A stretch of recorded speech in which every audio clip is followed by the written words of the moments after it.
उन्हाळ्यात शरीराला थंडावा देणारी, चवीला भन्नाट आणि कोकणाची खास ओळख असलेली कोकम कढी आज मी बनवत आहे. तर चला रेसिपीला सुरुवात करूया. इथे एक नारळ घेतलेला आहे. 20 ते 25 मी कोकम घेतलेत. हिरव्या मिरच्या 2 ते 3 घेतलेल्या आहेत लसूण आणि 1 चमचा जिरं. 1 ग्लास पाण्यामध्ये कोकम कमीत कमी अर्धा तास आपल्याला भिजत टाकायचे आहेत. असं भिजत टाकल्यामुळे कोकमातला जो अर्क आहे हा पाण्यामध्ये उतरून येतो. आता जे खोबरं आपण घेतलेलं आहे तुम्ही खवळून घेऊ शकतात किंवा किसून घेऊ शकतात. मी एक अखंड नारळ घेतला होता आणि त्याला खवळून घेतलं होतं.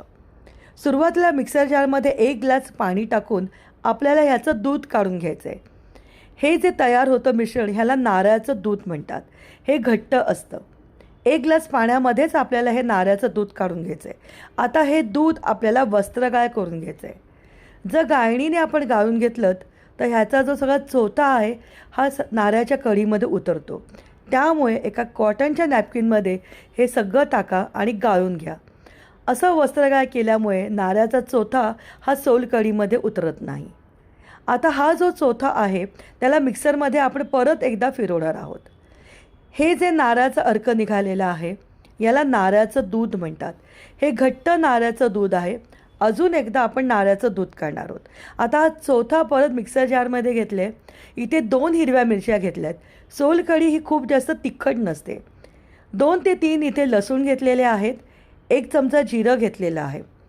आता छान रंग येण्यासाठी मी थोडंसं तुकडा बीटाचा घातलेला आहे. बीट हे फक्त रंगासाठी आहे. तुम्हाला नको असेल तर तुम्ही ह्याला स्किप करू शकतात.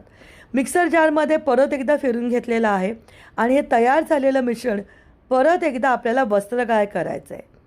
परत एकदा सांगते, गाळणीने जर गाळलत ना तर हा जो चोथा आहे हा सोलकढीमध्ये मिक्स होतो.